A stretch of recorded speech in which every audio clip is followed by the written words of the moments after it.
નમસ્કાર દર્શક મિત્રો, education by Kakadiya sir YouTube ચેનલમાં આપનું હાર્દિક સ્વાગત છે।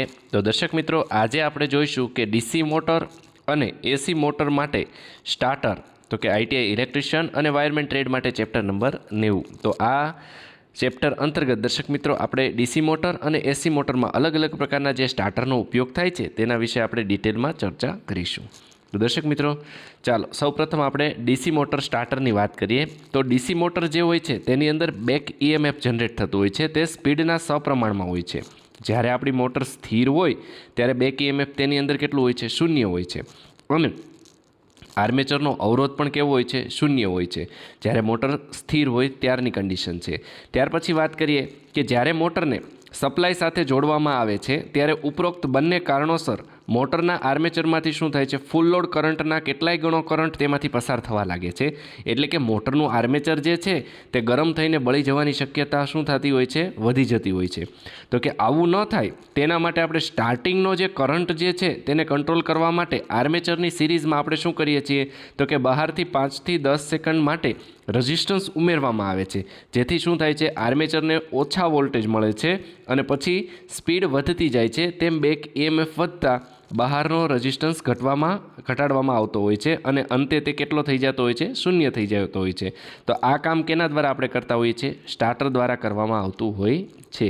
એટલે કે ડીસી મોટર માટે વપરાતા સ્ટાર્ટરની વાત કરીએ તો કનેક્ટિંગ ટર્મિનલના પોઈન્ટના આધારે તેના કેટલા પ્રકાર પડે છે? તો કે 3 પ્રકાર પડે છે। એમાં પહેલું સ્ટાર્ટર જે છે તે 2 પોઈન્ટ સ્ટાર્ટર છે, ત્યાર પછી બીજું જે છે તે 3 પોઈન્ટ સ્ટાર્ટર છે અને ત્રીજું જે છે તે 4 પોઈન્ટ સ્ટાર્ટર છે। એટલે કે ડીસી મોટરની અંદર કેના આધારે ટાઈપ પડતા હોય છે? તો કે કનેક્ટિંગ ટર્મિનલ પોઈન્ટના આધારે ટાઈપ પડતા હોય છે। તે હવે આપણે વિગતવાર જોઈએ તો તેના દ્વારા આપણને ખ્યાલ આવશે।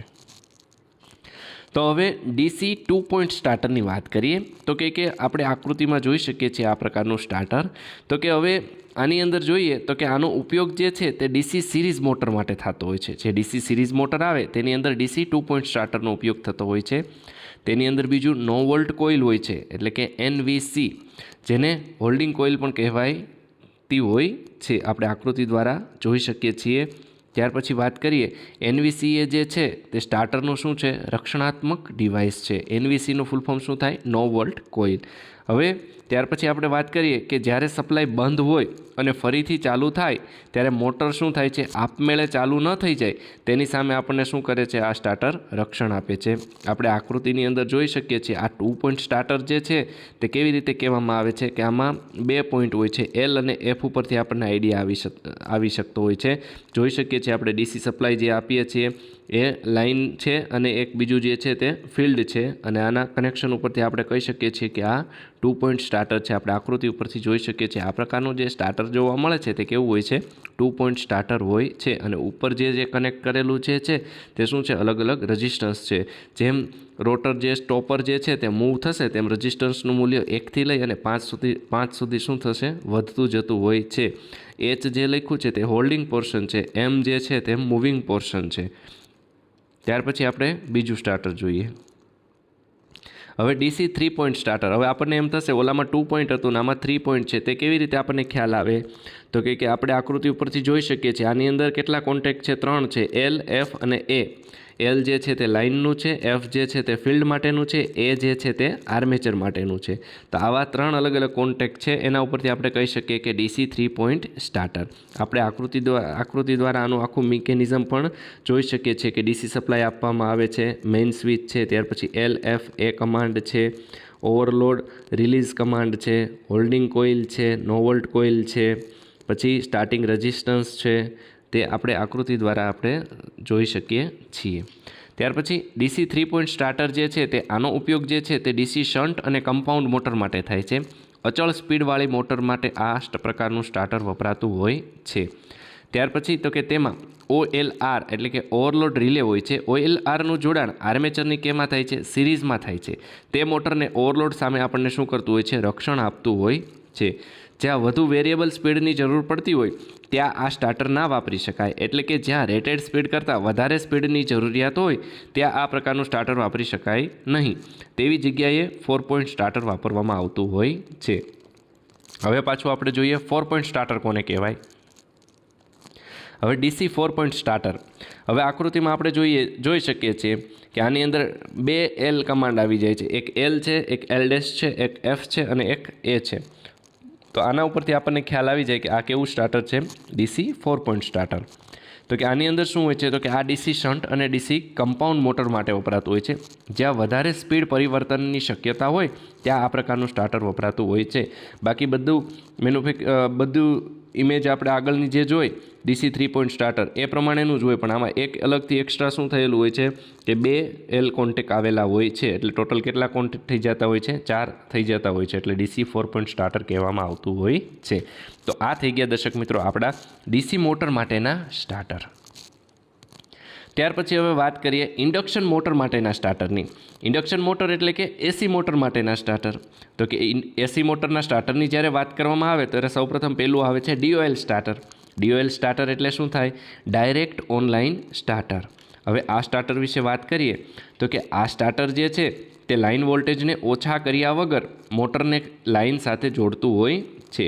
નિયમ અનુસાર એટલે કે 5 HPથી નાની સ્ક્વિરલ કેજ મોટરને ચાલુ કરવા માટે આ પ્રકારનું સ્ટાર્ટર વપરાતું હોય છે. આપણે આકૃતિ દ્વારા જોઈ શકીએ છીએ કે પહેલી જે ઇમેજ છે ડાબા હાથ ઉપર તેમાં પુશ પુલ બટન અને આખું બોક્સ કવરવાળું ફિટિંગવાળું સ્ટાર્ટર બતાવેલું છે, જેમાં 2 સ્વિચ દેખાડવામાં આવી છે. તે પુશ પુલ સ્વિચ છે. તો કે લીલી સ્વિચ દ્વારા આપણે સ્ટાર્ટર ચાલુ કરી શકીએ છીએ અને રેડ સ્વિચ દ્વારા આપણે સ્ટોપ કરી શકતા હોઈએ છીએ. હવે બીજી વચ્ચેની જે ફિગર છે તેમાં આપણે જોઈ શકીએ છીએ RYB કમાન્ડ જાય છે 3 ફેઝ લાઇનનો. ત્યાર પછી તે કેમાં જતું હોય છે, કોન્ટેક્ટરની અંદર સપ્લાય જતો હોય છે. કોન્ટેક્ટર પછી કેમાં જતો હોય છે, તો કે રિલેની અંદર કમાન્ડ જતો હોય છે અને રિલેની અંદરથી 3 ફેઝ પાસ થઈને ક્યાં જતા હોય છે, 3 ફેઝ મોટરની અંદર જતા હોય છે.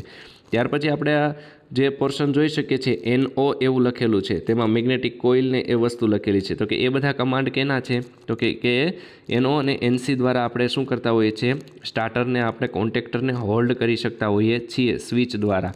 તો કે એ NO અને NC જે છે તે સ્ટાર્ટરને કમાન્ડ આપવા માટેનું છે, કોન્ટેક્ટરને કમાન્ડ આપવા માટેનું છે કે જેને આપણે હોલ્ડ કરી શકતા હોઈએ છીએ. અને ત્યાર પછી જે ત્રીજી ફિગર છે તેની અંદર જે યલો વાયર દેખાય છે તે NO NCના કોન્ટેક્ટના જ છે. તે કે તેના દ્વારા આપણને ખબર પડી શકે છે કે આ પ્રકારનું શું હોય છે, DOL સ્ટાર્ટર એટલે કે ડાયરેક્ટ ઓનલાઈન સ્ટાર્ટર.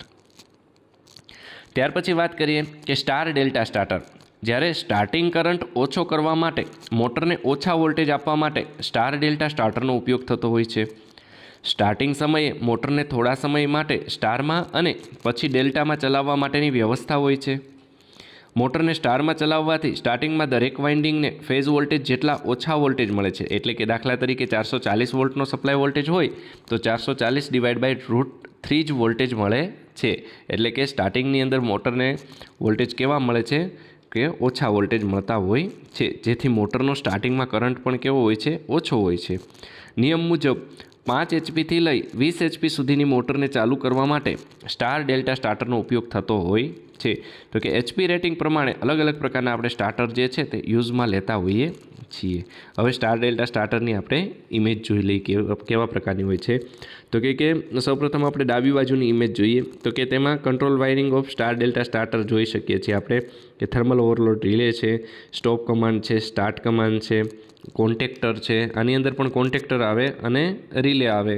તો કે કોન્ટેક્ટરની અંદર જ આપણે વાયરિંગ જે છે તે સ્ટાર કનેક્શન અને ડેલ્ટા કનેક્શન તે આપણે જમણી બાજુની ઇમેજ છે તેના ઉપરથી જોઈ શકીએ છીએ કે આનું વાયરિંગ જ એ પ્રમાણે કરવામાં આવતું હોય છે સ્ટારમાં અને ડેલ્ટામાં. તે આપણે સ્ટાર ડેલ્ટા કનેક્શનવાળો વિડીયો છે તેના ઉપરથી આપણને આઈડિયા આવી જાય છે. તો કે આ પ્રકારે આપણે એક પેનલની અંદર સ્ટાર ડેલ્ટા કનેક્શનનું જે વાયરિંગ જે છે સ્ટાર્ટરનું તે કેવું હોય છે તે પણ ઇમેજ દ્વારા જોઈ શકીએ છીએ અને ડાયાગ્રામ પણ આપણે ઇમેજ દ્વારા આપણે આમાંથી શીખી શકીએ છીએ. તો આ પ્રકારનું આપણું સ્ટાર ડેલ્ટા સ્ટાર્ટર હોય છે. ત્યાર પછી વાત કરીએ સ્ટાર્ટરની અંદર તો કે ઓટો ટ્રાન્સફોર્મર સ્ટાર્ટર એટલે કે 20 HP કરતાં જ્યારે વધારે રેટિંગ માટેની મોટર હોય તો તેના માટે આ પ્રકારનું સ્ટાર્ટર વાપરવામાં આવતું હોય છે.